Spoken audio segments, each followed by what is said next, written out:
Shalom. Ya, puji Tuhan, Bapak Ibu Saudara sekalian, selamat datang, selamat berbakti bagi saudara yang boleh bersama-sama di kebaktian pagi hari ini, jam 8 ini saudara. Saudara sekalian, kita akan lanjutkan seperti kita sudah ikuti khotbah serial dari eksposisi kitab Kisah Para Rasul. Hari ini sampai pada ayat yang ke-12 sampai 26 saudara. Saudara, dalam realita hidup kita, kenyataan kita adalah, saudara, saya seringkali menghadapi dua kalimat, dua kata pendek. Hello, apa kabar? Selamat datang. Dan juga kata berikutnya adalah goodbye, selamat jalan, selamat berpisah. Saudara, say hello dan say goodbye ini merupakan satu bagian daripada kehidupan yang kita seringkali hadapi, saudara.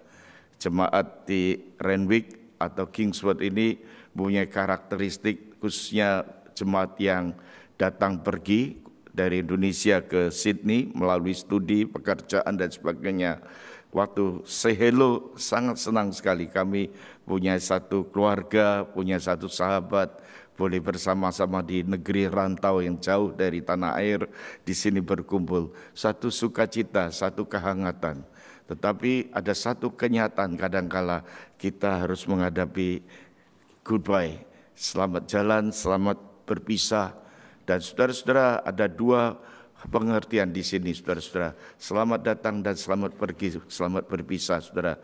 Boleh dikatakan menjadi satu kenyataan hidup kita. Saudara dan saya akan menghadapi realitas seperti ini. Seperti ada satu ungkapan, yaitu tidak ada pertemuan tanpa perpisahan, saudara. Saudara sekalian, inilah yang terjadi dalam Kisah Para Rasul pasal yang ke-1. Bagaimana para murid dengan Tuhan, dengan Sang Guru, dengan Kristus, dengan Yesus bersama-sama pada waktu mereka sebagai murid 3 tahun kira-kira. Bersama hidup bersama Yesus. Dan saudara, kita saksikan minggu yang lalu, Yesus meninggalkan murid-murid itu, terangkat ke surga. Dan saudara-saudara, apa yang terjadi selanjutnya? Bagaimana sikap murid-murid, saudara? Jelas sekali, saudara-saudara, murid-murid mempunyai stamina rohani yang tetap kuat, energi yang begitu menggugah pelayanan mereka. Saudara perhatikan di Lukas bagian akhir, saudara perhatikan di sana, perpisahan murid-murid dengan Yesus bukan merupakan satu kesedihan, tetapi merupakan satu pengharapan. Karena dia pergi, dia akan datang kembali. Ini pengharapan murid-murid, saudara. Dan juga ini merupakan satu sukacita, saudara, bukan kesedihan perpisahan mereka. Dan kita akan melihat, saudara-saudara, bagaimana sikap para murid, saudara, di ayat yang ke-12, saudara. Rasul-rasul yang sedang menanti-nantikan akan janji Tuhan. Maka saya memberi judul dari khotbah perikop ini adalah penggenapan janji Tuhan, saudara. Saudara-saudara, ayat yang ke-12, saudara-saudara, rasul-rasul ketika menanti, yaitu janji Tuhan akan datangnya turunnya Roh Kudus di hari Pentakosta yang akan dirayakan 10 hari kemudian. Para murid nggak tahu. Dia belum tahu berapa hari harus menanti, berapa lama harus menunggu, saudara. Dikatakan rasul-rasul, kembalilah rasul-rasul itu ke Yerusalem dari bukit yang disebut Bukit Zaitun yang hanya perjalanan sabat jauhnya dari Yerusalem.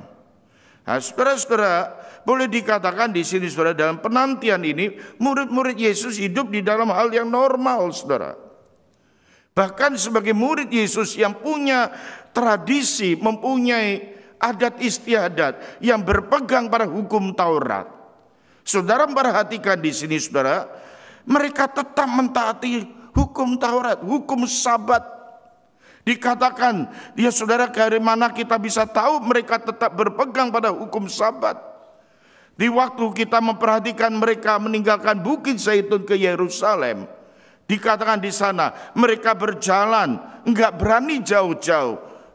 Saudara-saudara, hukum Sabat mempunyai aturan tidak boleh mengadakan perjalanan melewati 1 kilometer. Dan saudara, kalau kita melihat geografi dari Bukit Zaitun ke Yerusalem tidak sampai 1 kilometer. Dan ini ditaati, dipegang oleh para murid-murid, saudara-saudara. Ayat yang ke-13, lalu kemudian mereka ngumpul bersama. Mereka bersekutu bersama, ayat 13. Tiba di kota, di situ mereka naik ke ruang atas, saudara-saudara. Saudara, kita bisa membayangkan rumah-rumah di zaman itu di Israel, di tempat di mana Yerusalem sebagai pusat kota di sana. Saudara, tradisi rumah-rumah hari itu, rumah yang besar itu biasanya mempunyai lantai atas. Dan lantai atas ini biasanya besar, saudara. Dan diduga ini ada ruangan yang besar.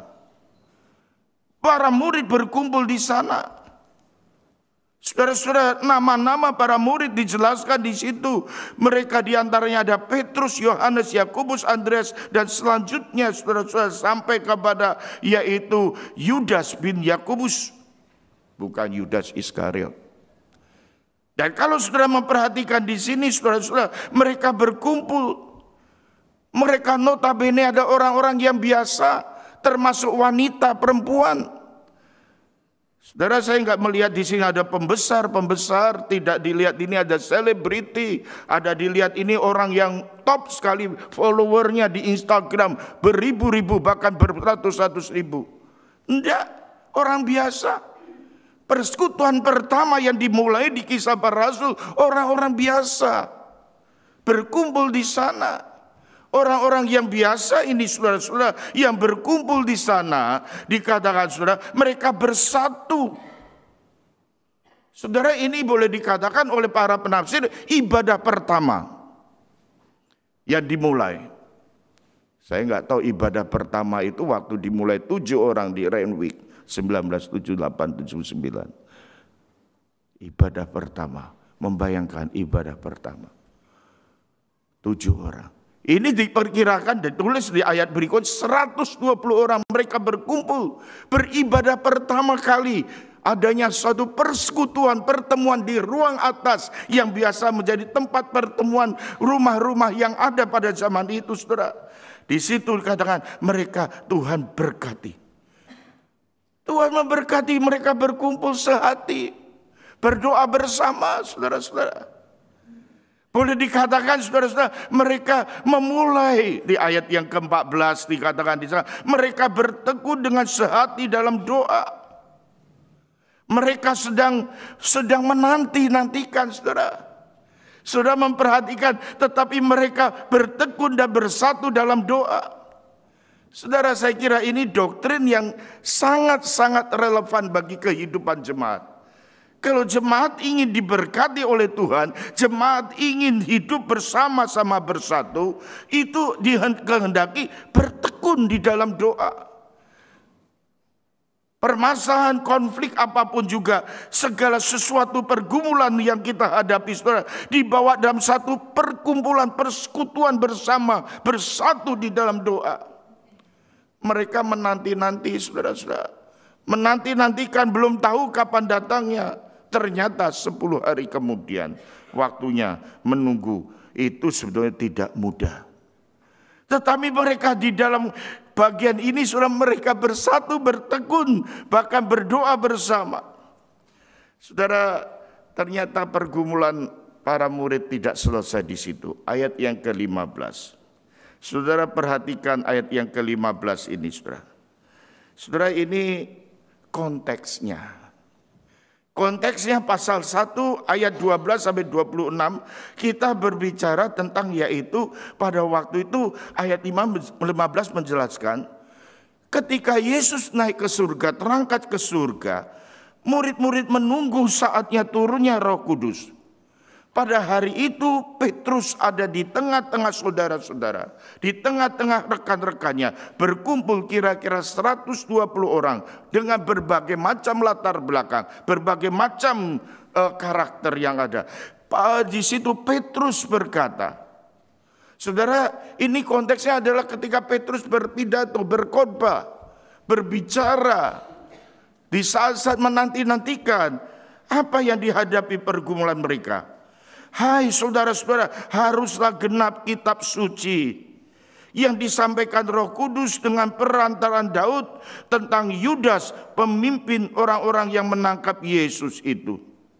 Saudara sekalian, Perhatikan apa yang terjadi pada waktu Yudas Iskariot mengkhianati Yesus. Saudara, di kebilangan jumlah 12 itu sekarang tinggal 11. Tetapi di sini Petrus dengan satu inspirasi daripada Roh Kudus, saya yakin dia teringat kepada apa yang pernah diungkapkan melalui satu ayat yang penting sekali dari Mazmur 69 ayat 26 ataupun Mazmur 109 ayat 8. Haruslah genap nas kitab suci. Di sini Petrus menekankan keharusan penggenapan kitab suci. Tentang apa, saudara? Tentang Yudas. Yudas yang bagaimana? Yudas yang merupakan bagian daripada ke-12 murid itu yang pertama di dalam kehidupan Tuhan Yesus. Tetapi Yudas yang mengkhianati Yesus. Ayat 18-19 itu menjelaskan bagaimana Yudas Iskariot berkhianat. Dijelaskan apa yang terjadi dengan Yudas. Hukuman apa yang menimpanya, saudara. Bagaimana ia mati, apa yang terjadi kepadanya. Saudaraku, yang perlu kita perhatikan di sini, haruslah genap nats kitab suci itu. Haruslah terjadi maksudnya. Tergenapi itu artinya terjadi, saudara. Saudara, ini karena Allah yang mengendaki. Nah, saudara-saudara, ini mungkin bagi kita sesuatu yang tidak mudah kita pahami. Ayat yang ke-12, 20 itu adalah kutipan daripada Petrus dari kitab Mazmur pasal 69. Sebab ada tertulis dalam kitab Mazmur, biarlah perkemahannya menjadi sunyi dan biarlah tidak ada penghuni di dalamnya. Dan biarlah jabatannya diambil orang lain. Ini Yudas. Kemahnya sunyi. Bahkan di Mazmur 109 ayat 8 dikatakan di situ bukan hanya jabatannya dia ambil, kemahnya sunyi. Saudara-saudara, di situ disebutkan dia mati. Bapak Ibu Saudara sekalian, Petrus melihat dua Mazmur ini sebagai penggenapan dari Yudas Iskariot yang kemahnya jadi sunyi. Umurnya berkurang, sudah mati, bahkan bunuh diri. Lalu jabatannya diambil orang lain. Mazmur 69 ayat 26, saudara. Nasib seorang pengkhianat yang menolak persahabatan dengan Daud. Nah, inilah Yudas yang disebutkan oleh Yesus sebagai sahabat. Yudas yang menjual sahabatnya, yaitu Yesus, dengan sebuah ciuman. Saudara sekalian, saudara, ini kita perhatikan apa yang terjadi dalam perikop ini, saudara. Maka ayat yang ke-21 dikatakan, jadi haruslah ditambahkan kepada kami seorang dari mereka yang senantiasa datang berkumpul dengan kami selama Tuhan Yesus bersama-sama dengan kami. Nah, saudara sekalian, kita melihat di sini, saudara, dari beberapa ayat di atas ini kita bisa menemukan satu kebenaran, saudara, yaitu adanya kedaulatan Tuhan.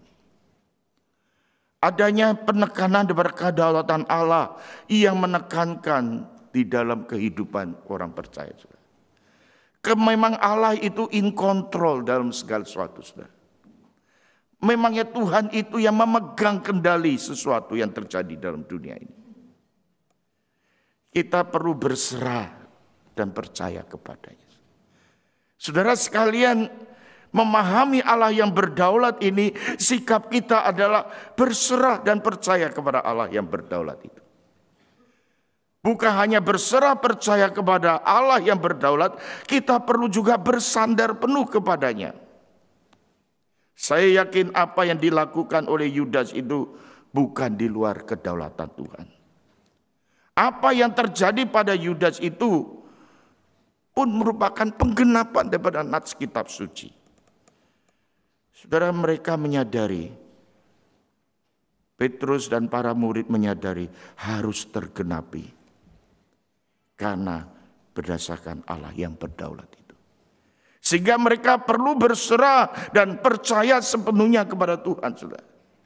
Saudara sekalian, sebagai refleksi kita sebagai orang percaya, marilah kita tetap percaya. Kita tetap bersandar pada Allah yang berdaulat ini. Termasuk kita saat ini menghadapi pergumulan yang tidak mudah, yang tidak ringan.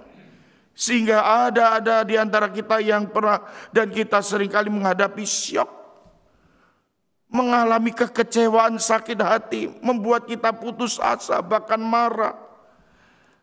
Tapi kembali mari kita bersandar pada Tuhan. Saudara, kita mungkin ada di antara kita yang sedang menghadapi masa-masa sulit.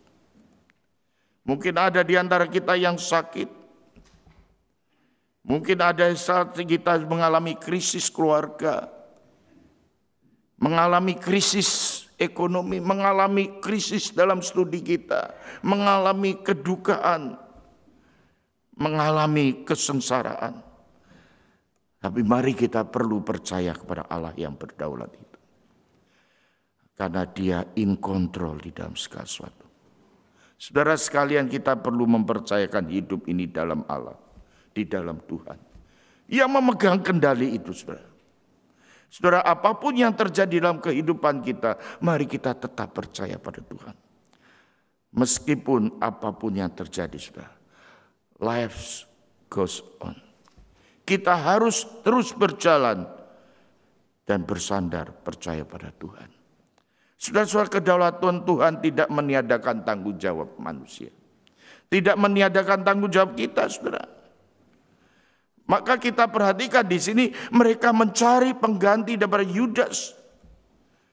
Agar jumlah mereka tidak berkurang, karena waktu itu berkurang 1 menjadi 11. Saudara, saudara sekalian, mengapa harus 12, saudara? Orang Chinese senang dengan angka 8, saudara.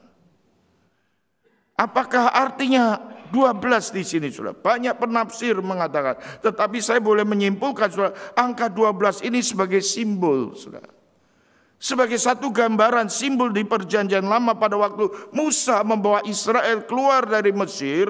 Musa menerima Taurat kepada umatnya, yaitu 12 suku Israel. Dengan dipilihnya 12 rasul, saya percaya ini ada simbol umat Allah di dalam perjanjian baru. Simbol umat Allah yang baru. Ini adalah umat Allah yang baru. Bukan lagi bicara tentang Israel dengan 12 sukunya. Tetapi ini gambaran 12 rasul yang menjadi dasar daripada umat yang baru, yaitu gereja. Saudara sekalian, itu sebabnya, saudara, ketika kita melihat bagian ini, kita menyaksikan mereka harus mencari satu rasul untuk menggantikan Yudas Iskariot. Kenapa harus dipilih, saudara-saudara? Saudara-saudara, Kisah Para Rasul 12, saudara, ada rasul yang mati martir, misalnya Yakobus, saudara-saudara. Tetapi kok enggak dipilih untuk menggantikannya, saudara?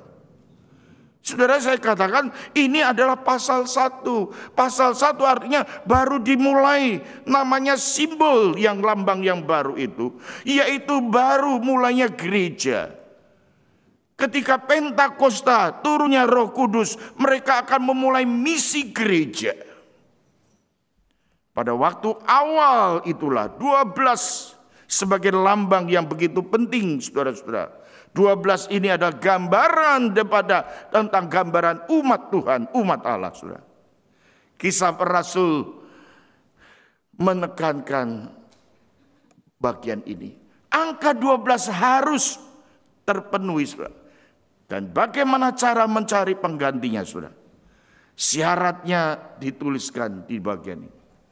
Petrus dengan kawan-kawan menetapkan satu persyaratan yang solid, yaitu syaratnya harus menjadi saksi mata kehidupan Yesus. Saksi mata kehidupan Yesus yang bukan sementara. Kehidupan Yesus dari awal sampai akhir. Dari pembaptisan Yohanes Pembaptis. Dari awal sampai kematian. Sampai kebangkitan. Sampai kepada kenaikan. Menyaksikan peristiwa 3 tahun itu, saudara. Jadi, saudara, memilih rasul, saudara, tidak sembarangan di sini. Di dalam pemilihan ini, saudara, ini merupakan prinsip utama di dalam kehendak Allah, yaitu firman itu yang menjadi standar. Saudara-saudara, untuk memahami kehendak Tuhan, saudara-saudara, kehendak Tuhan jelas di bagian perikop ini di teks kita. Kehendak Tuhan yang dinyatakan adalah jabatan rasul. Alkitab mencatat harus 12. Ini yang dikatakan Alkitab, bukan?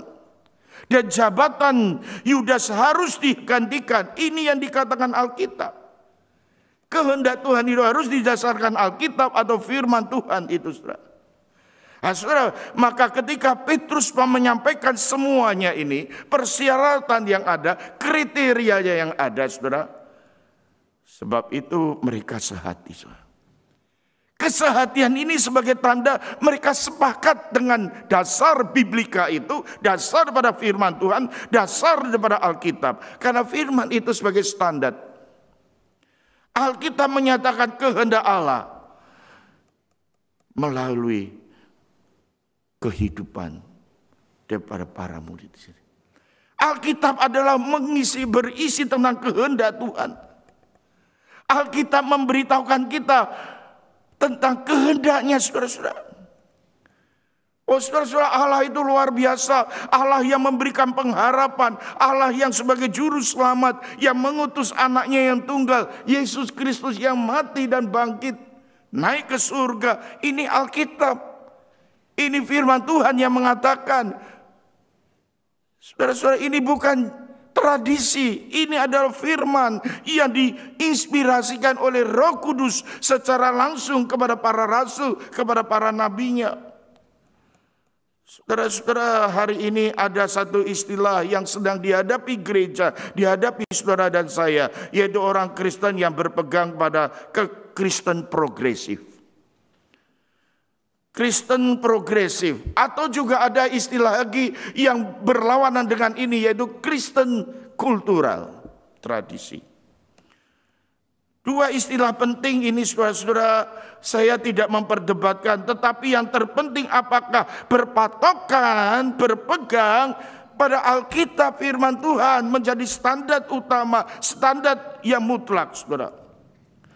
Pandangan Kristen progresif yang mengajarkan bahwa Tuhan pemurah, Tuhan pengasih, Tuhan pengampun. Jadi siapa saja akan diselamatkan, siapa saja akan diampuni. Saudara, istilah progresif sudah bagus dan indah, saudara-saudara. Mempunyai semangat yang baik, bahkan reformasi pun, Bapak Reformator itu mengatakan kekristenan harus progresif, terus menerus sebagai reformasi yang diperbaharui kehidupan kita. Semakin hari semakin baru serupa dengan Kristus. Itu filosofi dan nafas pada reformasi yang akan kita peringati di akhir bulan depan, saudara. Tetapi saudara-saudara, reformasi itu pun harus ada standarnya, yaitu sola scriptura. Firman Tuhan. Mengetahui kehendak Tuhan itu ada di Alkitab secara penuh dan mutlak. Standar ini adalah standar yang kekal, saudara-saudara. Artinya enggak perlu diubah-ubah lagi. Yang berubah itu tidak kekal, saudara. Yang kekal tidak akan berubah. Jadi jangan yang kekal diukur dengan yang tidak kekal, saudara-saudara. Pandangan yang mengatakan Alkitab perlu disesuaikan, dicocokkan kembali dengan konteks hari ini, saudara-saudara. Saudara bisa salah kaprah di dalam pengertian Kristen progresif. Ingat, kalau kita ada yang menolak Alkitab, yang mengatakan ini terlalu kuno, maka menyesatkanlah dia. Firman itu kekal menjadi standar yang menentukan, yang berisikan kehendak Tuhan. Saya mengatakan progresif itu baik karena mempertanyakan dan mengoreksi daripada tradisi kehidupan manusia ini. Karena tidak semua tradisi itu baik, saudara, dan perlu dilanjutkan, tidak. Tetapi Alkitab bukan tradisi. Alkitab bukan cerita-cerita kuno, mitos, tradisi. Alkitab adalah firman Tuhan yang dinafaskan dari Allah sendiri melalui Roh Kudus. Dan ini menjadi standar patokan kita. Saudara-saudara, kita belajar firman. Ingin mengenal kehendak Tuhan. Ingin tahu apa isi hati Tuhan, saudara. Ketika kita mengenal kehendak Tuhan yang berdasarkan firman Tuhan, para murid mempunyai satu standar, harus sesuai dengan kriteria mereka yang sudah diskriteriakan sesuai dengan Alkitab. Mereka yang sudah kenal, sudah percaya, sudah ikut Yesus, bukan ikut-ikutan. Dia ikut Yesus sampai setia akhir. Ketika Yesus terangkat ke surga. Pemilihan para rasul bukan pemilihan yang sembarangan, saudara-saudara. Tetapi setelah ini terpenuhi kriterianya, berjumpa kepada satu pertanyaan, siapa orangnya? Siapa orangnya, saudara? Mari kita masuk ke fase berikutnya ini, saudara. Setelah kita memahami Alkitab secara jelas, Alkitab secara spesifik menyatakan kehendaknya. Saudara, kita perlu memahami ada satu pengertian kehendak Tuhan yang lebih dalam lagi, yang masih tersembunyi, saudara-saudara. Siapa orangnya? Mereka belum ketemu Matias.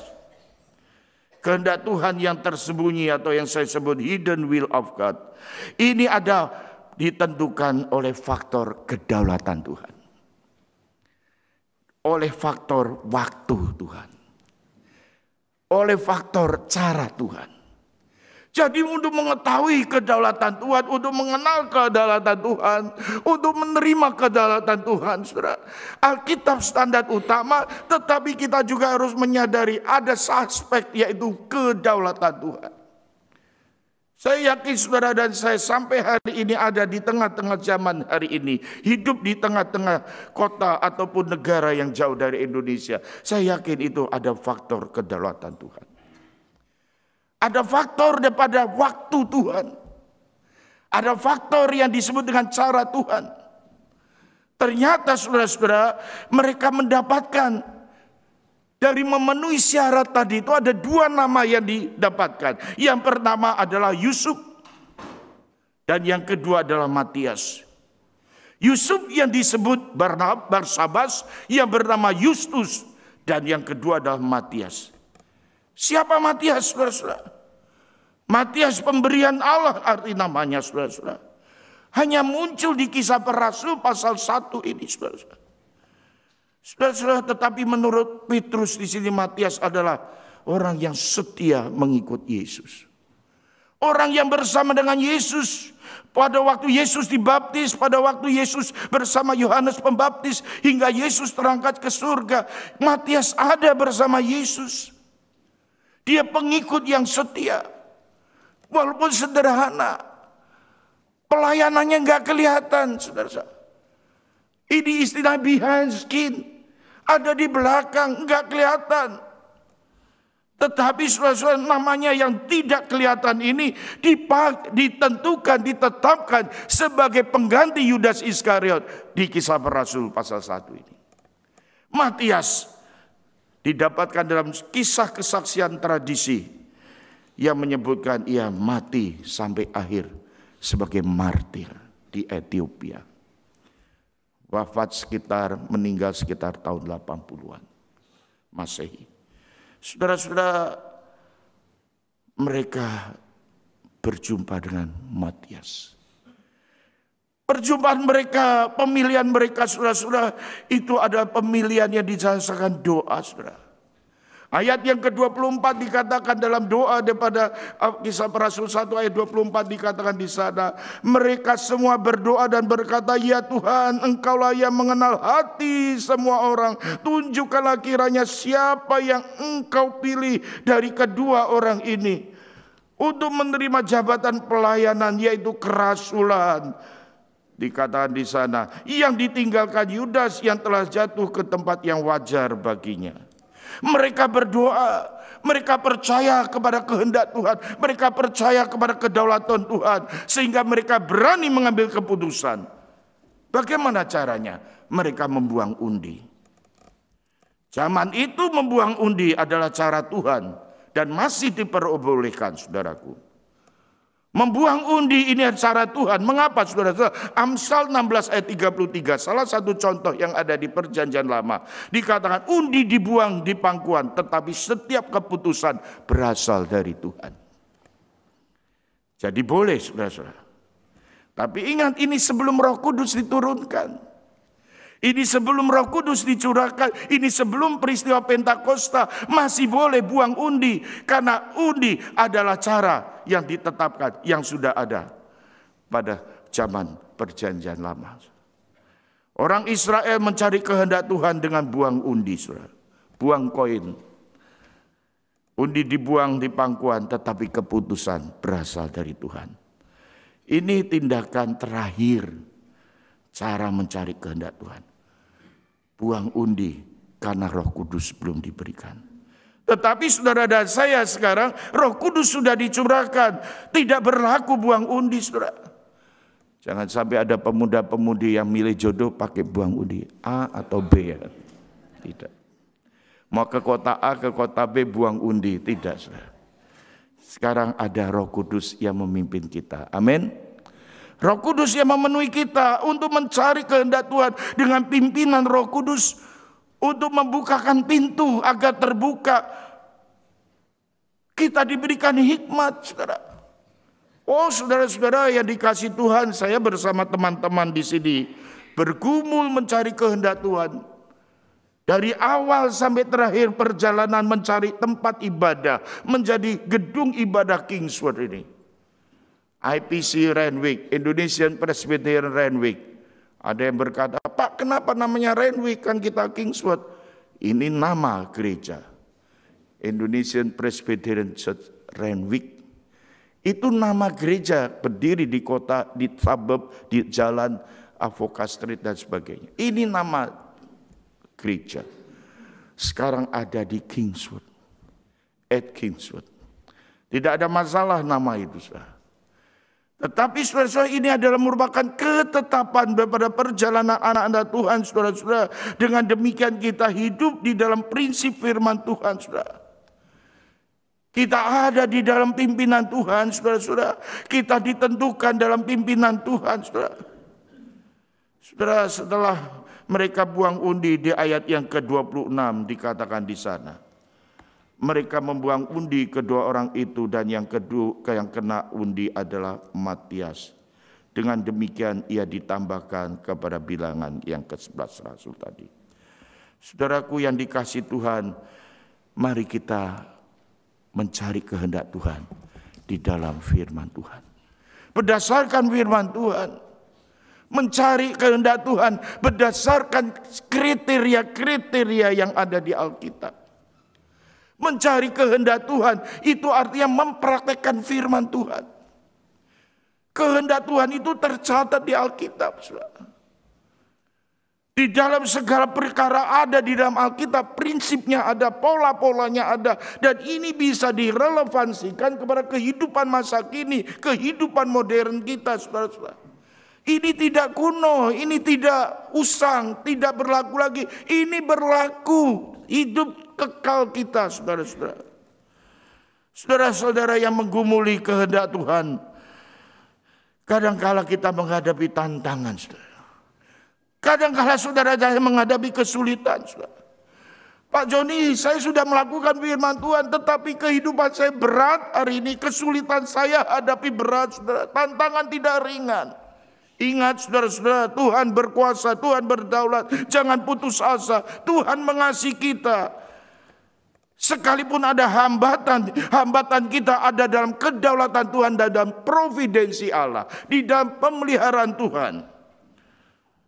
Saudara, saya ambil contoh saja. Oh Tuhan, saya minta jodoh, minta pasangan hidup. Saudara, lihat Alkitab. Pasangan hidup, perjodohan yang Tuhan kehendaki adalah seiman. Sudah pakai Alkitab seiman, kita ketemu dengan seorang pemuda. Dia seiman, Pak. Dia sudah ke gereja. Saya sudah berdoa. Dan saya boleh bertemu dengan dia. Saat ini kami sudah menikah. Saya yakin dan saya mantap dengan pemuda ini. Tetapi setelah saya menikah, saya hidup dalam rumah tangga, saya berantem terus. Saya cekcok. Lalu saya berpikir, oh ini salah pilih. Keliru ini. Kehendak Tuhan kalau kita jalani kehendak Tuhan. Tidak tertutup ada hambatan. Tidak tertutup dengan adanya tantangan, saudara, karena kita ada di dunia yang berdosa. Kita tahu suami istri di dalam kehendak Tuhan pun bisa ribut, bisa berantem, bisa berbeda pandangan, bisa saling menyakiti. Tetapi kita ada dalam providensi Allah. Kita ada dalam pemeliharaan Tuhan. Jangan sampai ketika perjalanan ini kita hadapi terus kita katakan ini salah pilih, ini bukan jodohku. Oh, ini menyesatkan sekali.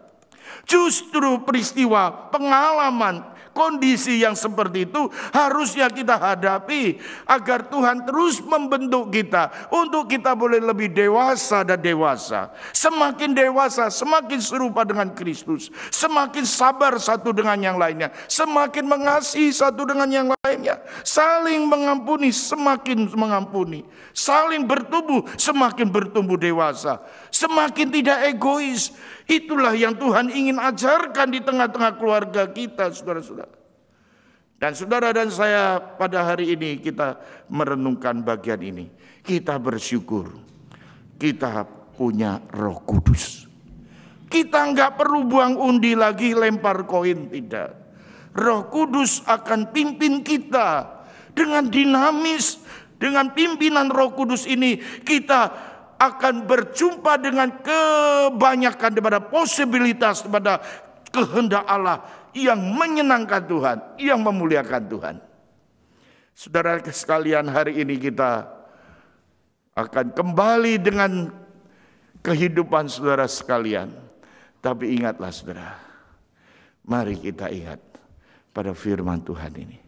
Tuhan yang mengasihi saudara dan saya. Tuhan yang berkuasa berdaulat. Tuhan yang menghendaki kita mengikuti pimpinannya. Tuhan yang mau kita taat padanya. Tuhan yang mau kita setia kepada Tuhan. Bersandarlah pada Tuhan. Mintalah Roh Kudus memenuhi kita.